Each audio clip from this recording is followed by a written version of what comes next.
Di video kali ini, kita akan membahas tentang persamaan gelombang berdiri. Dan untuk itu kita perlu mengingat kembali konsep interferensi gelombang. Dimulai dari interferensi pulsa gelombang. Nah, ini ada simulasi yang terdapat di website ophysics.com, simulasi interferensi pulsa gelombang. Di sini ada dua pulsa gelombang, yang satu merambat ke kanan, yang satu lagi merambat ke kiri. Ketika keduanya bertemu, maka keduanya akan bergabung. Nah, bergabung ini istilahnya adalah interferensi. Bagaimana pola interferensi yang terjadi? Kita lihat berikut ini.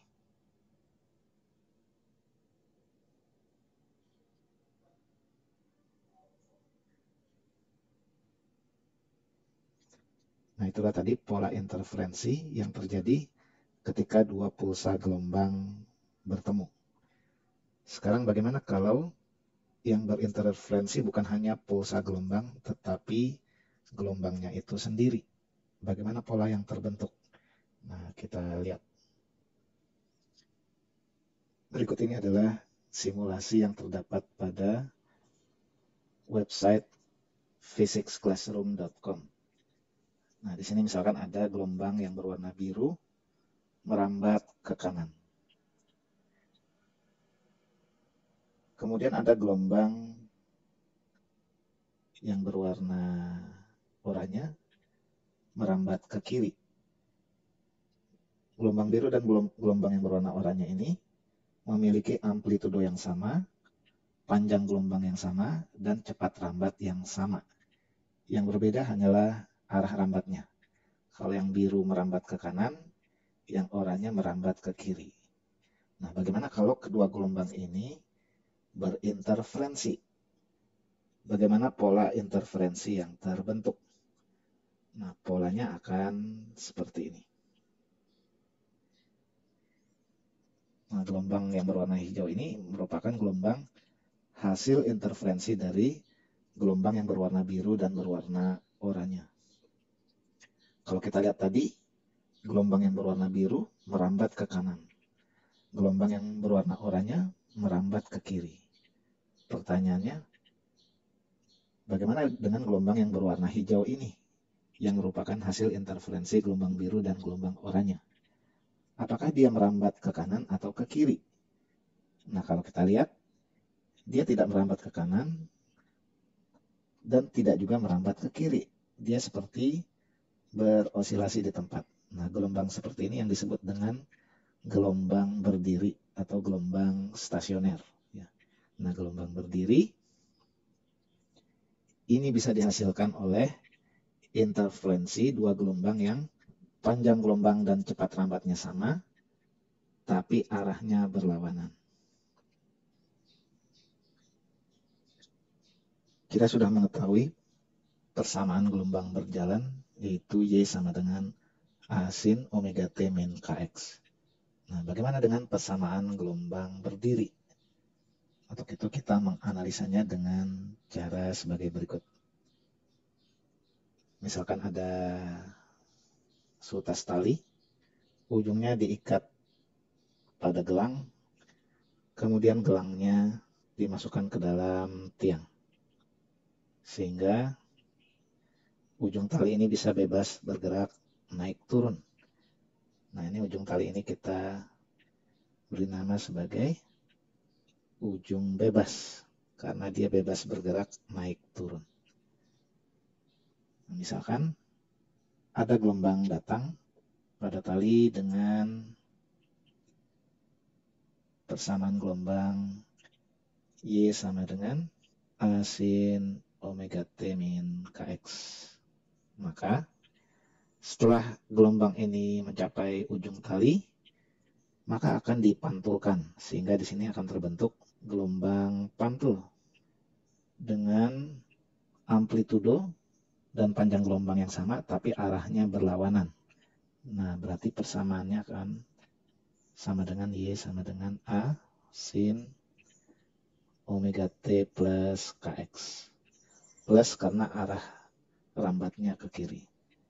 Nah, kalau gelombang datang dan gelombang pantul ini berinterferensi, maka dia akan membentuk gelombang berdiri, di mana gelombang berdiri yang timbul merupakan hasil penggabungan antara gelombang datang dan gelombang pantul, sehingga persamaannya bisa kita tuliskan sebagai berikut.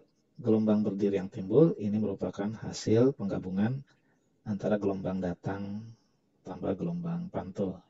Ini adalah YD, gelombang datang, ini adalah YP, gelombang pantul, yang berarti bisa diuraikan menjadi A sin omega T min Kx tambah A sin omega T plus Kx.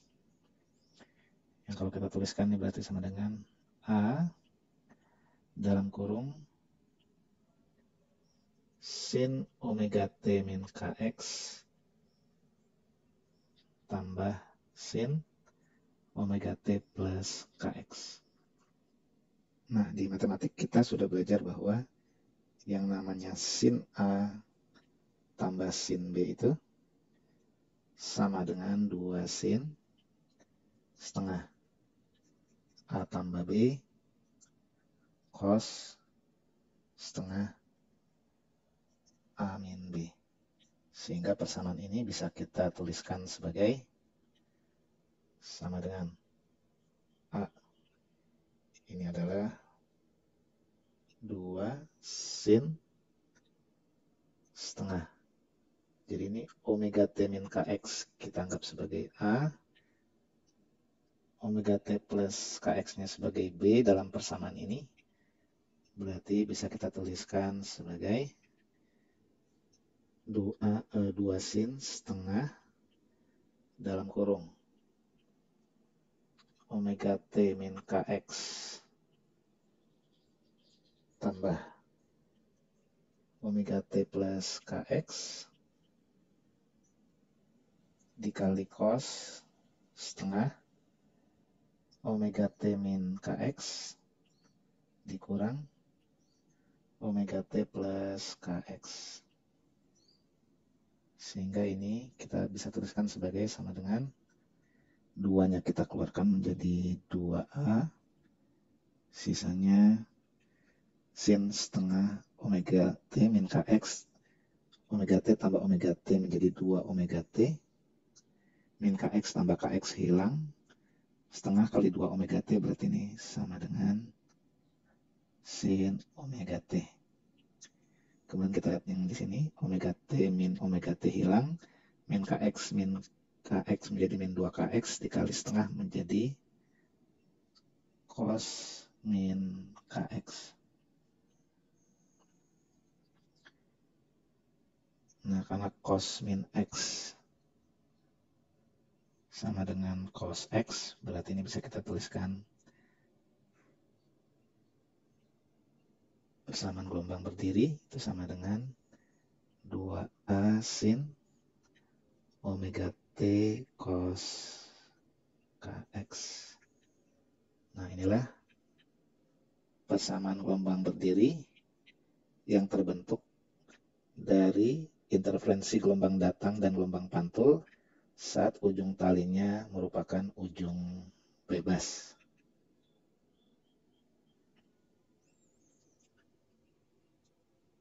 Kalau kita analisa pola yang terbentuk pada gelombang berdiri, maka kita lihat perbedaannya yang paling mencolok dengan gelombang berjalan adalah terletak pada amplitudonya. Kalau pada gelombang berjalan, semua titik memiliki amplitudo yang sama. Jadi misalkan amplitudo gelombangnya 5 cm, maka semua titik akan bisa mencapai simpangan terjauh sebesar 5 cm. Berbeda dengan gelombang berdiri. Pada gelombang berdiri, titik yang berbeda akan memiliki amplitudo yang berbeda. Nah, misalkan di titik ini akan memiliki amplitudo yang maksimal. Nah, titik yang memiliki amplitudo yang maksimal seperti ini disebut dengan titik perut. Namun di titik ini, dia amplitudonya lebih kecil dari titik perut. Jadi kalau titik perut ini amplitudonya 5 cm, mungkin di titik ini amplitudonya cuma 3 cm. Tidak akan pernah dia mencapai simpangan sebesar 3 cm. Ya. Yang paling kasihan adalah titik ini. Titik ini tidak pernah menyimpang, artinya simpangannya selalu 0. Nah, titik yang seperti ini yang disebut dengan titik simpul. Jadi titik simpul adalah titik yang simpangannya selalu 0, berarti amplitudonya juga 0. Kedudukan yang berbeda, setiap kedudukan memiliki amplitudonya sendiri-sendiri. Nah, amplitudo di suatu titik yang berjarak X dari ujung bebas, ini bisa dicari lewat hubungan AX sama dengan 2A cos KX, berarti bagian yang ini 2A cos KX ini merupakan amplitudo dari titik X, di mana ketika tepat di ujung bebasnya berarti X-nya sama dengan 0. Kalau kita masukkan berarti cos 0 sama dengan 1, berarti amplitudonya bernilai maksimal, yaitu sama dengan 2A. Ingat, A di persamaan ini adalah amplitudo gelombang berjalan yang menyebabkan timbulnya gelombang berdiri ini. Berarti yang namanya ujung bebas ini akan selalu berupa perut. Dan kita lihat pada ujung bebas, perut terbentuk pada jarak ini X sama dengan 0, ini adalah X sama dengan setengah lambda. Karena panjang gelombang berarti dari sini sampai sini gitu ya. Dan ini adalah X sama dengan lambda. Ini adalah X sama dengan 3/2 lambda. Berarti bisa kita tuliskan di sini. Pada kasus ujung bebas, perut itu terbentuk pada jarak X sama dengan 0, X sama dengan setengah lambda, X sama dengan lambda, X sama dengan 3/2 lambda, dan seterusnya. Yang ini berarti bisa kita rumuskan, perut terjadi pada jarak X sama dengan N-1 kali setengah lambda, di mana N-nya ini sama dengan 1, 2, 3, dan seterusnya. Sedangkan simpul ini terjadi pada X sama dengan 1/4 lambda, dari sini ke sini ini 1/4 lambda. Kemudian ini dari sini ke sini sama dengan 3/4 lambda. Kemudian ini adalah dx sama dengan 5/4 lambda. Berarti kita simpulkan bahwa simpul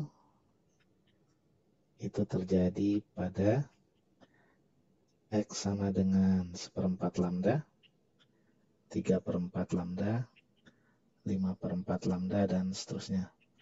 Yang berarti bisa kita rumuskan, X simpul itu terjadi pada 2N-1 kali 1/4 lambda. Ini X perutnya. Di mana N sama dengan 1, 2, 3, dan seterusnya.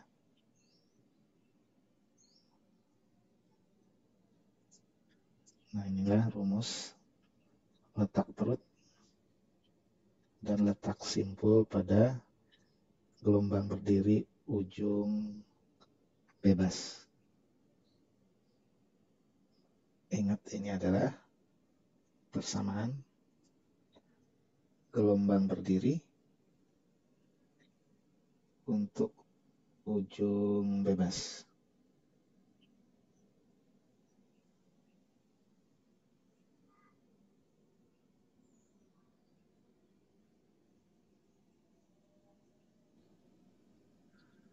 Sekarang perhatikan contoh soal berikut. Kata soal, sutas tali direntangkan secara horizontal dan ujungnya digetarkan harmonik dengan periode 2 sekon dan amplitudo 20 cm. Ujung yang lain diikatkan cincin dan dimasukkan ke tiang sehingga bebas bergerak turun naik. Getaran ini merambat sepanjang tali dengan cepat rambat 18 cm per sekon dan dipantulkan sehingga terbentuk gelombang berdiri. Tentukan A. Persamaan gelombang berdiri yang timbul. B. Amplitudo gelombang pada jarak 3 cm dari ujung bebas. C. Letak simpul kedua. D. Letak perut ketiga. Jadi dari soal bisa kita simpulkan ada gelombang datang dengan amplitudo 20 cm, periode 2 sekon, cepat rambat 18 cm, yang berarti panjang gelombangnya sama dengan cepat rambat per frekuensi sama dengan cepat rambat kali periode. Ini sama dengan 18 kali 2 sama dengan 36 cm. Nah, berarti nilai bilangan gelombang K yang sama dengan 2pi per lambda, ini sama dengan 2pi per 36, sama dengan pi per 18. Kemudian frekuensi sudut omega yang sama dengan 2πf, berarti sama dengan 2pi per F-nya adalah seperti, berarti per 2 sama dengan pi radian per sekon. Nah, jawaban yang A, persamaan gelombang berdiri yang timbul. Ingat persamaan umumnya adalah persamaan gelombang berdiri untuk ujung bebas. Ini sama dengan 2A cos kx sin omega t. Yang kalau kita masukkan nilainya berarti 2 kali A-nya adalah 20 cm kali cos K-nya adalah pi per 18 X kali sinus omega-nya adalah pi kali T. Nah, ini jawaban yang A. Kemudian yang B. Yang B, amplitudo gelombang pada jarak 3 cm dari ujung bebas.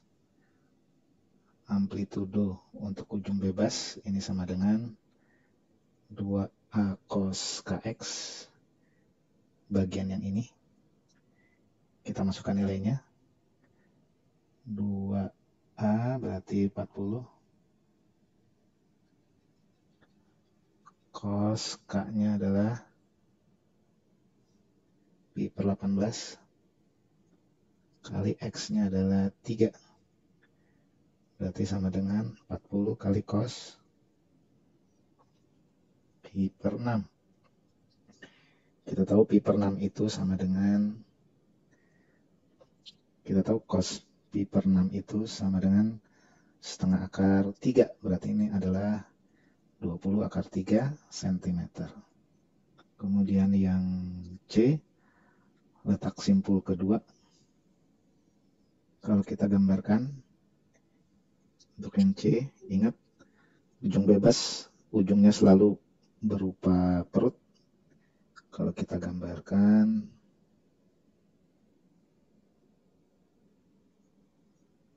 gelombangnya seperti ini.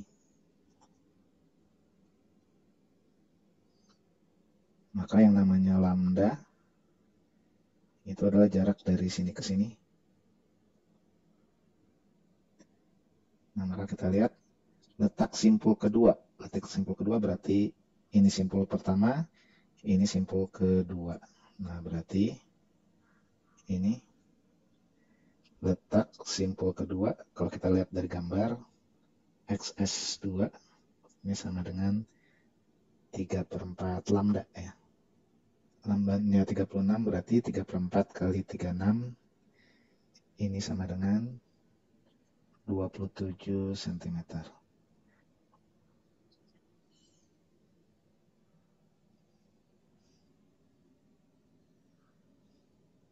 Kemudian yang D, letak perut ketiga. Kalau dari gambar, ini perut pertama, ini perut kedua, dan ini adalah perut ketiga. Nah, kalau dilihat dari gambar, perut ketiga terletak pada jarak lambda. Kita tuliskan X perut ketiga, ini dari gambar terlihat sama dengan lambda, berarti sama dengan 36 cm.